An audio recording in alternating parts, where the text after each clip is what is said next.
Another question is percolating in San Francisco.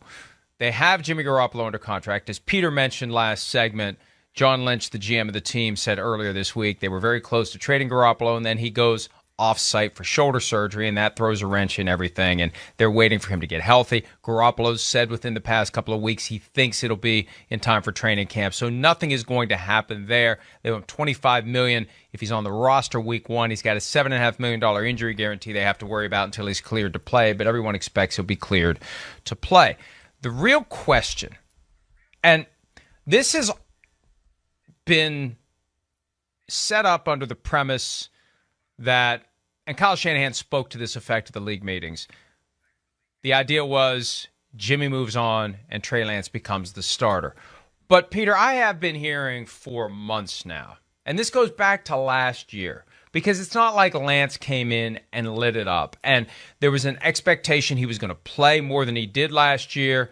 That didn't happen. Now, I don't know if Kyle Shanahan was just being sensitive to Jimmy Garoppolo, who told Adam Schein a couple of weeks ago he wouldn't wish last year's experience on anyone. That's how weird it was. So maybe Shanahan deliberately backed off to make it easier for Jimmy to run the team.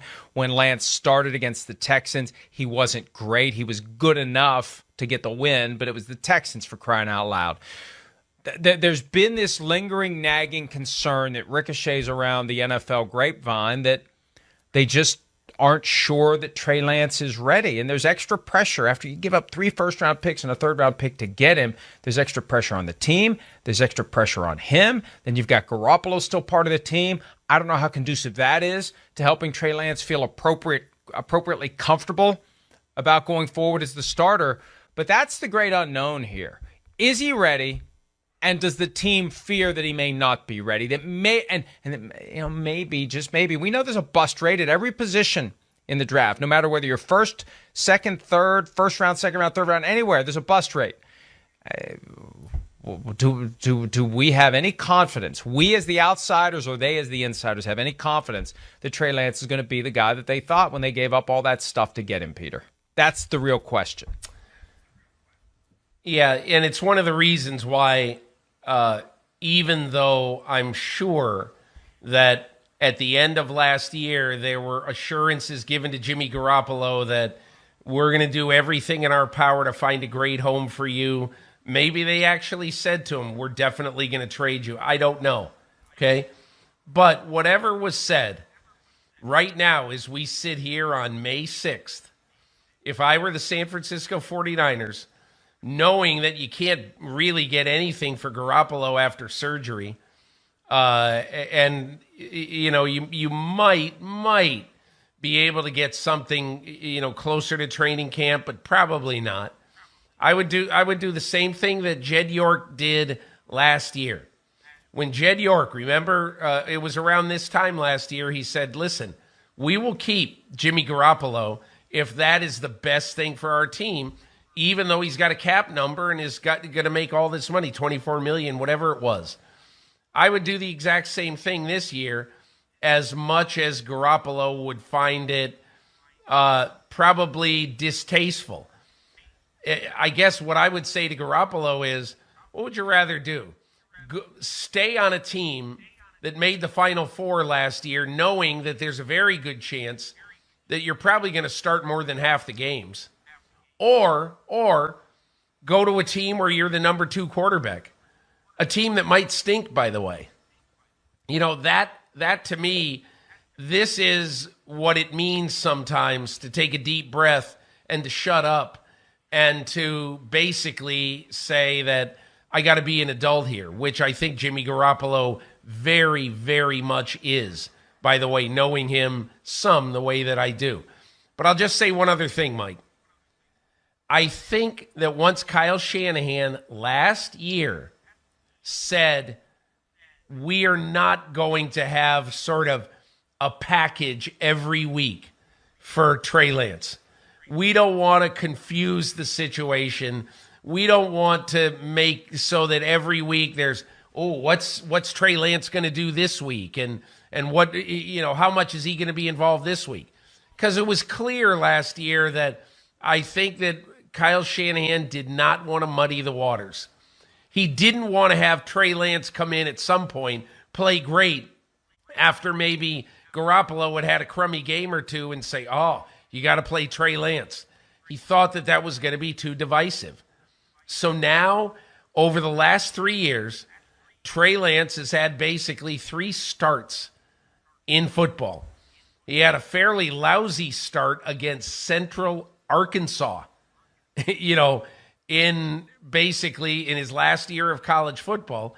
And then last year, and an okay start against the Houston Texans. And that's it. Otherwise, we've just seen cameos of Trey Lance and we really don't know. And I guess I would just say this, Mike, and I don't mean to monopolize this, but you're never really going to know about Trey Lance until you make a game plan for him and until you say, go execute this game plan, let's go win this game. That's kind of how I feel about it. So while maybe he's not been great in any aspect of practice, whatever it is, I think you're never really going to know unless you hand the reins to him and said, all right, kid, you're the quarterback for the next 4 games. Let's see what you got. I also think that Kyle Shanahan has been around long enough to know, or at least to make projections based on things he sees or doesn't see in practice or preseason games or whenever a guy has an opportunity to play. And I say that because I recall last year there was a preseason game. I think it was against the Chargers. And I remember Sims' assessment of it after the fact. And Sims is very close with Kyle Shanahan, although Shanahan doesn't talk to him anymore because Sims is in the media. But Chris's assessment was Garoppolo struggled in that game, and this was the golden opportunity for Lance to come take the job, to take it over, and to show Kyle Shanahan he was ready. And he didn't. And it was within a few weeks after that the whole Lance package went away, and we never heard much about him, never saw much about him. He had the knee injury from the one game he played against the Cardinals. It took him a while to come back from that, and then we saw him again against the Texans. You're right. We're not going to know whether or not a guy gets it done week in and week out in the regular season until he goes out and does it. And it was Patrick Mahomes, week 1 of the 2018 season, his second NFL campaign, when all of a sudden we see, holy crap, where was this guy hiding all of last year? And that's what the 49ers hope to get to, but until Garoppolo is gone, the possibility is that Garoppolo will be the guy who's playing it. Peter, there's one important point about Garoppolo's contract, because it's not guaranteed, okay? Once he passes a physical, his $7.5 million injury guarantee goes away. He's got a $25 million salary that doesn't become guaranteed until week 1. If you're a 4-year or more veteran, you can take the balance of your salary as termination pay. If you're cut after week 1, it makes your salary guaranteed as a practical matter. If I'm Jimmy Garoppolo, I'm concerned that I go through training camp, preseason, and I think I'm making $25 million this year. Week before the start of the season, John Lynch, Parag Marathe, Kyle Shanahan, some combination of the 3 come to me and they say, Jimmy, we've seen enough from Trey to think he's ready, so we kind of want to start the season with him. So $25 million is a lot